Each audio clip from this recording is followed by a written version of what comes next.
sa atin pong mga kababayan. Talaga?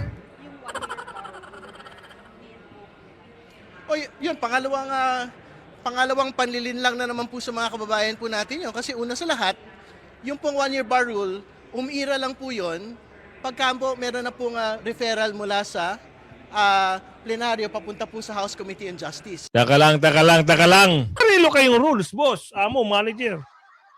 Magaling pala kayo. Walang makakatalo sa sarili niyong rules. Oo. Sa kung ano-ano kasi pinagkukuha nila ng ebidensya, no? Sumobra na sila sa kapangyarihan. Hindi nila kayang talunin si VP Sara sa patas na labanan, whether sa impeachment or sa eleksyon. Kaya ginagawa nila, inaabuso nila yung poder nila dyan sa House Justice Committee. Yes. Magandang hapon muli sa ating mga kasama. Nandito na naman si Kuya Goods nagbabalik. At syempre, kung di ka naman nakapag-subscribe, mag-subscribe ka na at hit mo na rin yung bell. Ngayong hapon, talagang mainit ang usapin dito sa impeachment ni Bibi Sara. Kaliwat kanan ang pa-interview ng mama. Pero syempre, bago natin pasadahan yan, isang like, isang share, all good sa po tayo dyan. Kaya wag mo kalimutan mag-subscribe.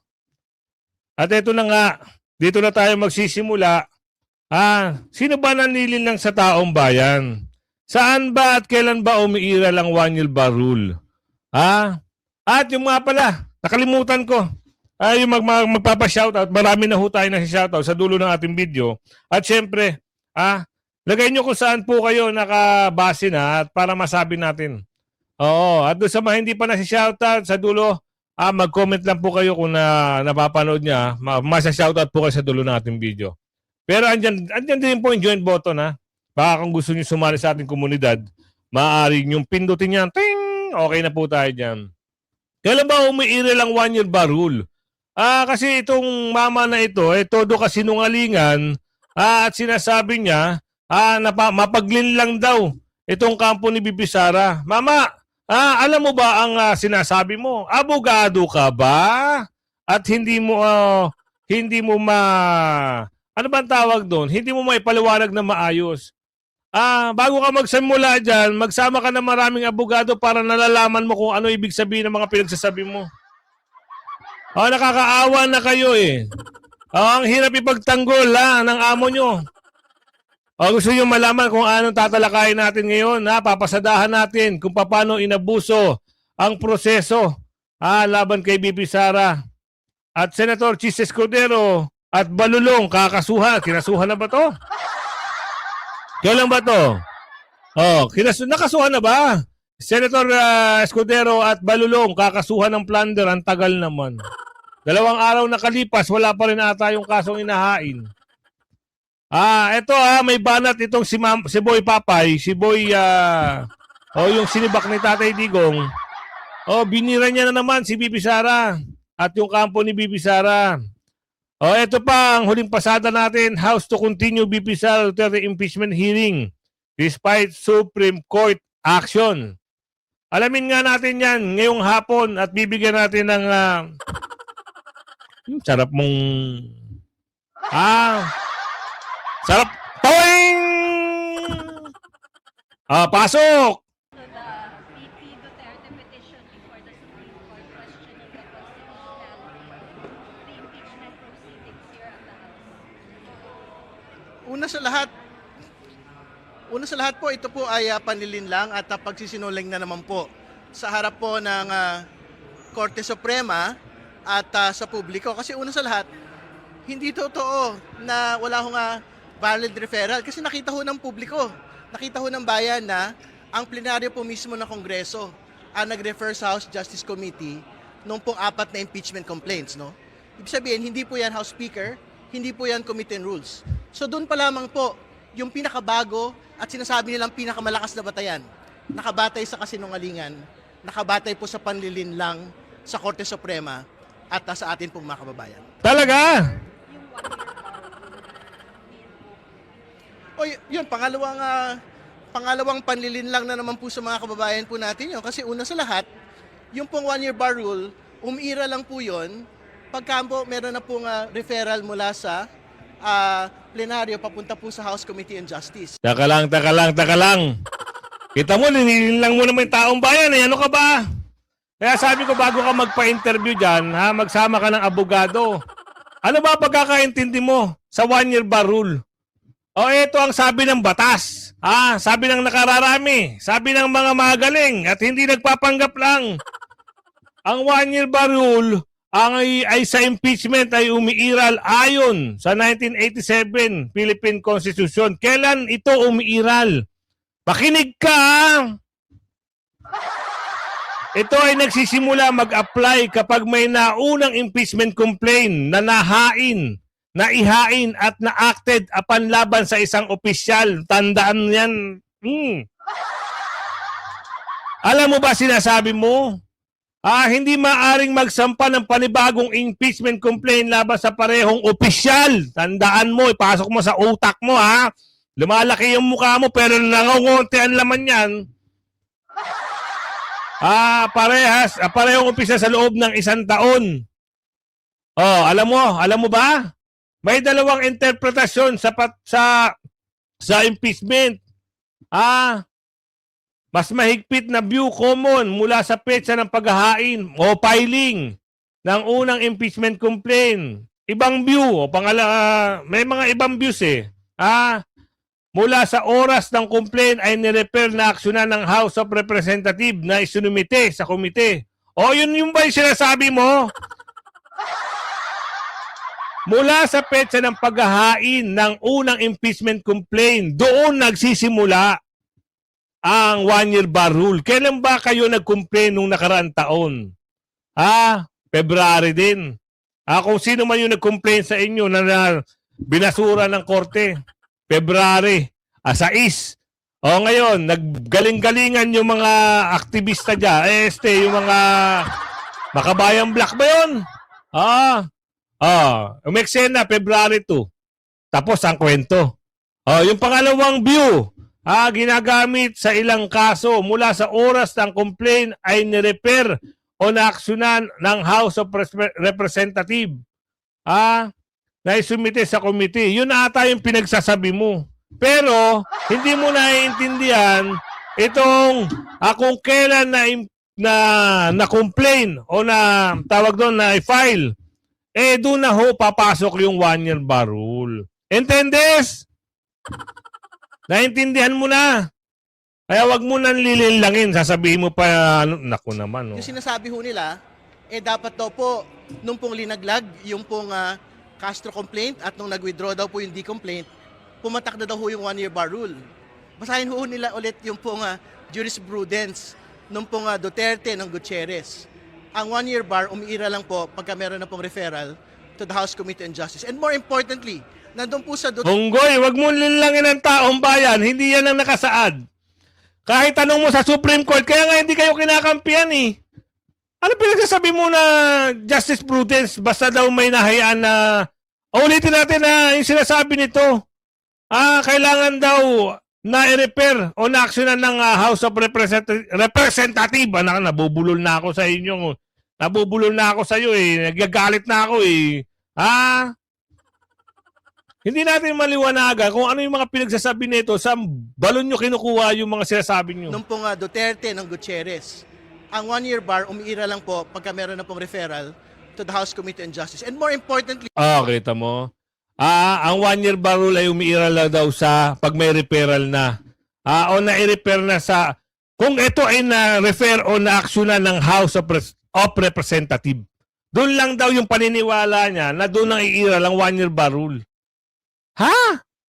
Totoo! Hindi ka naniniwala mula sa petsa ng paghain, filing ng unang impeachment complaint. Hindi mo pinaniniwalaan yun? May sarili kayong rules, boss. Manager. Magaling pala kayo. Walang makakatalo sa sarili nyong rules. Ay, wag kami, Wag nyong, ibahin nyo yung kampo ni Bibi Sara kasi magagaling yan. Pero kung kayo lang ang gagawa ng sarili nyong rules, walang maniniwala sa inyo. Marunong pa kayo sa Supreme Court eh. nandun po sa Duterte Supreme Court Decision and Resolution, yung pong House Committee on Justice po talaga, yung meron pong kapangyarihan para magtakda, magtiyak, magbasura, at magpatuloy po ng mga maayos po na impeachment complaint. So, kung yun po yung teorya ho nila, Ewan ko sa'yo. Bakit dinala? Ito yung bakit sinasabi nito ito yung nakaraan. Ha? Hoy, mama, di ba nga dinala niya sa Senado yan? Ay, hindi ka pa pala, hindi ka pa pala congressman nun, ano? Oo. Di ba nga, dinala nga yan sa House? At na-archive sa House dahil nga ayaw ng mga senador. Ay, sa House tuloy. Sa Senado, dinala sa Senado. Dahil ayaw ng mga senador. Ano naman pinagsakalat mo dyan? wala ho talagang pwedeng maibasura ng mga impeachment complaints. Lahat po dapat tumawid. Hindi po ganoon ang nailatag sa konstitusyon, hindi po ganoon yung nailatag sa atin pong rules. Hindi po yun ganoon ang nailatag sa mismong mga jurisprudence po ng mga impeachment cases in the past, including the Duterte impeachment Supreme Court decision. Sir, absent Ano nga yung desisyon? Bakit ayaw nyo paniwalaan yung ruling ng Supreme Court? Na merong 1-year bar rule. Hindi ka sumasang-ayon dun. Talagang ginigiit mo yung gusto mo. Hindi ba pwede? Wag ganun. Ibe-ban nyo na naman ang law. Mali. Pinagsasabi mo dyan. Tigilan na natin to kasi wala rin naman magandang sasabihin to eh. Kung ano-ano mga pinagsasabi mo sa tao. Ayaw nyo ng mula sa petsa ng paghain o filing. Na doon magsisimula ang 1-year bar rule. Sarili mong desisyon yan, boss. Tatanong lang ho kami, ha. Inaalam namin kung sarili yung desisyon yan. Saan nyo kinuha yan, rules na yan? the TRO, what will happen to the April 14 hearing? The April 14 hearing will proceed as it should, no? So the SALNs, the BIR documents, the income tax returns, the financial statements from the Securities and Exchange Commission will be submitted and will be presented on that date. More importantly, I don't think if it has been broken already. More importantly, Ramil Madriaga has been ordered to appear by the court itself. Ang labo. Fishing expedition na nangyayari. Bakit? Ano ba yung pinaglalaban nila dito? Ano ba yung pinaglalaban nyo? Ikaw, tinatanong, ikaw, makapalang mukha, makapalang panga. Ano ba yung hinahanap nyo? Di ba, nag-ano lang kayo, nagkakalap lang kayo ng ebidensya. Ngayon, ang gusto nilang malaman dito, saan daw nilusta yung 125 million confidential fund. Ngayon, ang dami na nilang gustong ipresenta sa kamera. Para saan? Pagmukhaing tanga si Bibi Sara, pagmumukhaing magnanakaw si Bibi Sara. Ganun ba yun? Yun lang ang kinakalap nyo. Dapat yung 125 million. Hindi, ito haharap na raw si Madriaga. May witness na raw sila sa bagman ni BP Sara. Hawak na raw nila yung SALN ni BP Sara. Ang tanong dito, kailan ba naging Vice President si BP Sara? Nagtatanong kami. Tapos ang kukunin nilang SALN mula pa nung panahon ni Kopong-Kopong. Boss, di ba isang fishing expedition yung ginagawa nyo? Umo-over na kayo sa kapangyarihan nyo. Para lang sa isang tao, unggoy. Ang aso, ang pet ni Aling Ledesma. Para lang sa isang tao, talagang nanggigigil kayo. Bakit? Takot na takot kayo sa mga Duterte.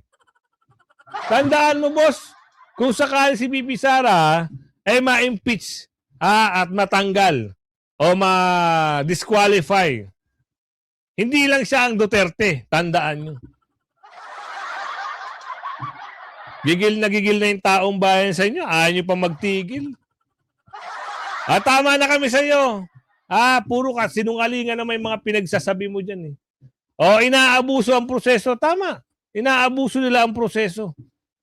Buti pa ako dito makinig kay Attorney Paulo Panielo.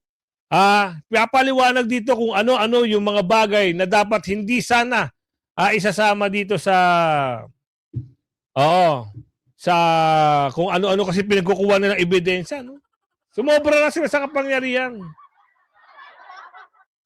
Hindi nila kayang talunin si VP Sara sa patas na labanan, whether sa impeachment or sa eleksyon. Kaya ginagawa nila, inaabuso nila yung poder nila dyan sa House Justice Committee para siraan na lang si VP Sara, gawa ng kwento, para makakuha ng siguro simpatya ng ibang tao na maniwala na itong si VP Sara masamang tao, corrupt, para pahinain siya sa 2028 at tuluyang ma-disqualify for 2028. Ganun ang plano. Yun ang mahalaga dito. Politika lang ang hinahabol nila dito, hindi pananagutan. Nasa linya po ng ating komunikasyon via Zoom. Walang iba kundi si Tama yung sinabi ni Atty. Paulo Panelo dito eh. Anak ni Atty. Sal. Diba? Politika lang ang hinahabol ng mga ungas na ito. Meron kasi dyan isang makabayan black na gusto maging presidente. Alam mo naman, alipores niya yung mga yan. Diba? Lahat ng mga nakikita nyo nagsisigaw sa kalsada, alipores yan ang gusto at nangangarap maging presidente na miyembro ng makabayang bulok. Kilala nyo naman kung sino yan. Attorney Salvador Paulo Panelo Jr., Managing Partner po ng Panelo Law Office. Attorney, good morning po muli. Jade at Admar ang inyong mga kasama. Magandang umaga, Jade and Admar. Salamat ulit sa pag-imbita. Opo. Attorney, linawin ko muna, kasama ho ba kayo doon sa mga legal counsel ni VP Sara Duterte doon sa petisyon na inihain sa Korte Suprema kaugnay nga ng impeachment laban sa kanya? Hindi po. Hindi po tayo kasama doon. Hindi po tayo kasama sa impeachment defense team. Currently, ang trabaho natin para kay VP Sara ay itong complaint lamang versus Ramil Madriaga. Opo. Attorney, komento ho ninyo, reaction ho ninyo, gaano ho ba Pero kalaki? attorney, bakit kung hindi ka kasama sa komento kay Madriaga, ito si Madriaga ay magiging witness daw nila kung saan ito ay patungkol doon sa bagman daw ni VP Sara. Sana nandun ka para kahit papano may alam din kung paano idepensa si VP Sara dito sa mga unggoy na ito. Unggoy. Ang pet ni Aling Ledesma. Talaga namang manggigigil ka dahil makikitaan mo sila mula noon hanggang ngayon. Puro pamumulitika ang banat. Itong naging argumento ng petisyon ni VP Sara Duterte, itong latest po, dyan po sa Supreme Court, kaugnay nga dito sa impeachment laban sa kanya, nais na ipatigil itong impeachment proceedings or itong pagdinig ng Kamara kaugnay nga sa impeachment complaints laban sa kanya. Actually, hindi ko pa nababasa yung buong petisyon, pero base lang sa observation ko doon sa Justice Committee hearings na napapanood natin, tingin ko malakas kasi yung ginagawa ngayon ng Justice Committee, naghahanap sila ng ebidensya. Ngayon pa lang, dito sa hearing stage ng Justice Committee. So nangangahulugan na yung mga complaint, walang laman na ebidensya. So hindi dapat ganon kasi yung proseso eh. Dapat nauuna yung ebidensya bago nila susuriin kung kompleto ba ito or sapat na ba ito para matransmit sa Senate. Opo. Attorney, anong status na ho ba tayo sa impeachment process ngayon dyan po sa House of Representatives? So nasa Justice Committee siya ngayon. Na-describe na nga ito ni Congresswoman Luistro as a mini trial na itinatanggi naman ngayon ng mga kasamahan niya. Pero ang malinaw is kung ikukumpara to sa normal na kaso, parang itong preliminary investigation stage. So dito sa preliminary investigation stage, dapat sinusuri ng prosecutor or ng fiscal or in this case yung Committee on Justice kung may sapat nga na ebidensya at sapat ba yung mga aligasyon para makahanap ng probable cause. Ang ibig sabihin ng probable cause, meron nga bang mga krimen na commit at ang taong responsable ay yung isinasakdal o yung irinereklamo kung merong sapat na ebidensya. So, kung yun ang susundin natin, dapat hindi sila ngayon nang naghahanap ng ebidensya. Yeah. Dapat nabigay na ito ng mga complainant. Tapos susuriin nila kung sapat na ito. Hindi ito pwedeng Sila lang yung mga taga-suri. Nangyayari, mini-trial na nga eh. Sila na yung complainant, kasama nila yung complainant, sila pa yung mga tagalitis, at sila pa yung naghahanap ng mga ebidensya na kuno na pwede na ipambato kay Bibi Sara. Kaya buti na lang ang galing nito ni Atty. Paulo. Kagaya ito ng kanyang ama na pwedeng makipagbardagulan. So sana hindi bitawan ni Atty. Paulo itong laban na ito. fishing expedition na ngayon sila magsasampina kung ano-anong klaseng dokumento na hindi naman nabanggit doon sa mga complaint para hanapan ng ebidensya yung mga alegasyon. Hindi ganon. Hindi tamang due process yon. Inaabuso nila yung proseso. Kaya tingin ko malakas yung petisyon sa Supreme Court. Baga malinaw, attorney, na dapat bago nila ito dininig, lahat ng mga ebidensya ay naisama na doon sa mga dokumentong inihain dyan sa House of Representatives bago sila maghanap ngayon. Dapat dinirekta na nga dapat yan sa Senado kung gustuin talaga nilang ilusot Yun nga eh. itong impeachment trial ni Vice President Sara. In fact, sabi nga nila, tingin nila sapat na yung numero nila para mapagbotohan to at i-transmit sa Senado. So anong ibig sabihin? Ibig sabihin, number one, pre-judge ito. So kitang-kita mo na agad na labag ito sa due process. Tama. Pangalawa, ginagamit nila itong hearings para siraan si VP Sara at para mag-fishing expedition nga, maghanap ng ebidensya para tapatan yung mga alegasyon. Tapos yun nga, inaabuso nila yung proseso. Ang problema dito sa Kamara de Representantes natin, nabokya na nga yung unang impeachment complaint. Pinagalitan na nga sila ng Supreme Court na inabuso nila yung proseso doon sa impeachment last year. Ngayon, nabigyan sila ng panibagong pagkakataon, imbis na ayusin nila yung proseso, gawin nila ng patas yung impeachment proceedings, umabuso na naman sila. So hindi mo rin masasabihan itong kampo ni VP Sara, bakit kayo tumakbo na naman sa Supreme Court? Kasalanan nyo yan eh. Kung inayos nyo yung proseso, di sana hindi na kailangan tumakbo sa Supreme Court. Tama. Pero inabuso nyo yung proseso, iniyurakan nyo yung mga karapatan ni VP Sara. So alangan namang Tsaka, attorney, hindi nila alam kung paano na ipapaliwanag itong 1-year bar rule. Kasi kanina, itong si Boy Papay, pinipilit niyang hindi daw doon sa pag-file ng sa unang file. Oo, matatapos yung usapin. Kasi ang sabi doon, di ba? Ano ba sabi mo, Kuya Goods? Ang sabi doon kasi, kailan ba magsisimula ang bilang ng 1 taon? Di ba nga may 1-year bar rule? Ang sagot doon, ayaw kasi nito ayaw magtigil nito ni Papa, pa-interview dito, pa-interview doon. Pinagmumukha niya sinungaling yung kampo ni Bibi Sara. At bakit daw tumatakbo sa Supreme Court? Natural nga kasi nga, ginagawa nyo, ginigisan nyo, kayo na nga yung complainant, kayo pa yung maghihiring, at kayo pa rin maghahanap ng ebidensya. Saan tatakbo si Bibi Sara? Iisa lang siya. Mga unggoy pala kayo, yung alaga ni Aling Ledesma. Di ba? Halimbawa, ang complaint ay na-file noong February 2, 2026. Halimbawa, yung unang file, nangyari yung 2025. Ipasok na lang natin sa 2025. Yung complaint ng halimbawa, February 2, 2025, within February 2 hanggang 2026, wag kayong mag-file ng complaint sa isang tao na kinumplain nyo na noon. Dahil ang mangyayari, lalabag kayo. Sabihin nila, kailangan ko mag-file kagad ng February 1. Di tapos na usapan.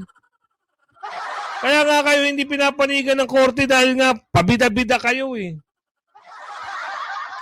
Diba? May 1-year bar rule na. Nag-file pa sila ng February 2. February 6 yung matatapos yung 1-year bar ni BP Sara. Hindi ba mga ungas itong mga ito? Kaya yabang-yabang ka, sabi mo, tumatakbo si BP Sara sa Korte Suprema. Natural. Happy yan. Di ba? Karapatan niya pumunta sa Supreme Court. So, gawa-gawa niyan. Kasalanan niya ng House Justice Committee kung bakit merong petisyon sa Supreme Court. Actually, sa katunayan, attorney, nabanggit mo na yung 2 punto na sinasabi po sa petisyon ni Vice Presidente, yung sabi mo mini trial, fishing expedition, yan po yung kini-question niya. Yung kulang sa ultimate facts, yung walang sapat na batayan o ebidensya, puro alegasyon lamang. Yan po. At ilan po dito sa mga punto pa ng kanyang petisyon, yung paglabag sa 1-year bar rule. Iginiit ng kampo ng Vice Presidente nga na 2 sa 4 na impeachment complaints ang lumabag sa konstitusyonal Yun. na panuntunan na nagbabawal sa pagsasampa ng higit sa isang impeachment proceeding laban po sa parehong opisyal sa loob ng 1 taon. Ano pong tingin ninyo? Hindi ako masyadong familiar dyan sa argument na yan ng grupo ni VP Sara. Pero sa akin, ang mahalaga dito, yun nga, itong mga complainants, pati itong mga nagsusulong ng impeachment, binigyan sila ng panibagong pagkakataon. Kung ako ay kasapi nila, ang gagawin ko is lahat ng itong mga ebidensya na pinapasabpina nila ngayon, sinama ko na doon sa complaint. Tapos, ihahain ko sa House Justice Committee para itong House Justice Committee, wala na siyang kailangan gawin, kundi suriin. Ayun, tama nga naman. Hindi ang nangyayari. Si House Justice Committee ang nangangalap ng mga ebidensya na ilalaban kay BP Sara, which is mali. 'Di ba? Kita nyo na, lumalabas ang talagang magagaling na abogado kung paano na ipaliwanag. So ngayon mapunta tayo dito. Since nasoplak na itong si Papay sa kasinungalingan niya, na ipinamumukha niya na mali daw yung interpretasyon ng tao o ni BP Sara dito sa 1-year bar rule, ano ka pa? Sinasabi mo, dapat kumuha ka muna ng magaling mong kasamang abogado bago ka magsalita dyan. Ito nakakasuhan na raw ng plunder case. Kailan kaya ikakaso yung plunder case? Nagtatanong lang kami kung kailan. Kasi parang isang lang to, isang patibong lang to. Pakunwari lang sila na merong makakasuhan. Pero ang tanong, kailan ba talaga?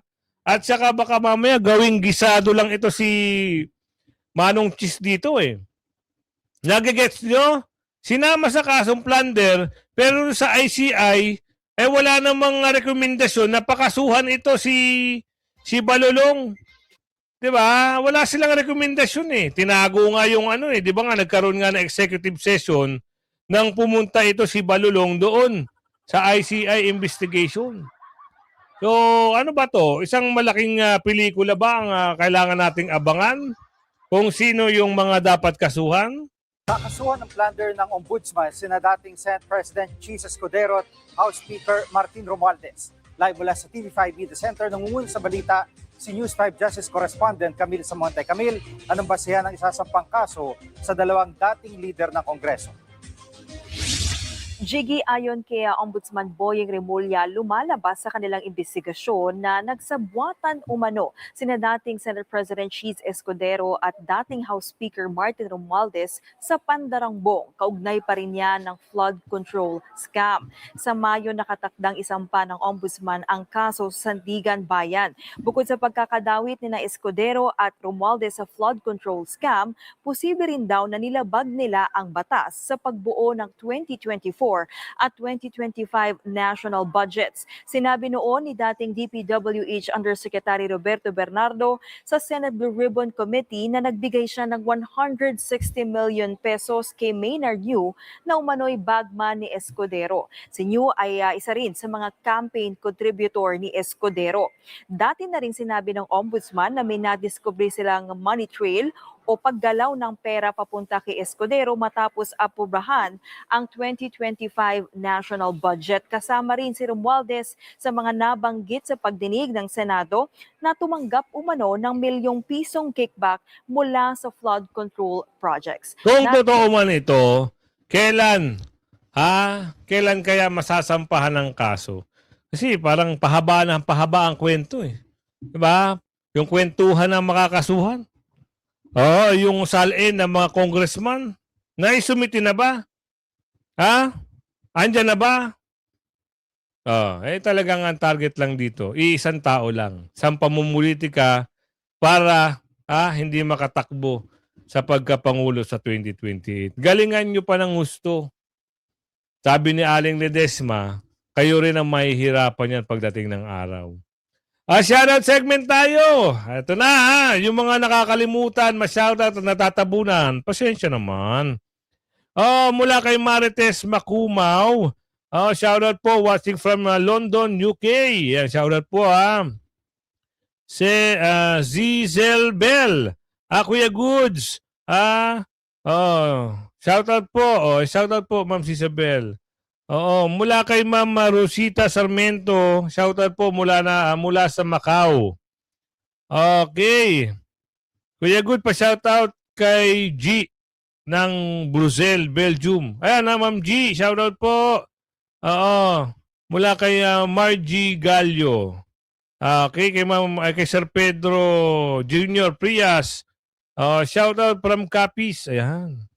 Arturo Pusing. Kuya Good, pa-shoutout po. Pusing po ito ng Antipolo City. Duterte lang po kami. Salamat po. Shoutout po sa inyo, Arturo Pusing. Lola Meg Pinay. Shoutout po kay Ilyana Go. Ayan, shoutout po kay Ma'am Nelda Di Mayuga mula sa Palawan. Shoutout po. Sino pa? Baka natatabunan. Okay, Tito Ding. Tito Ding, mula sa Central Coast Valley, California.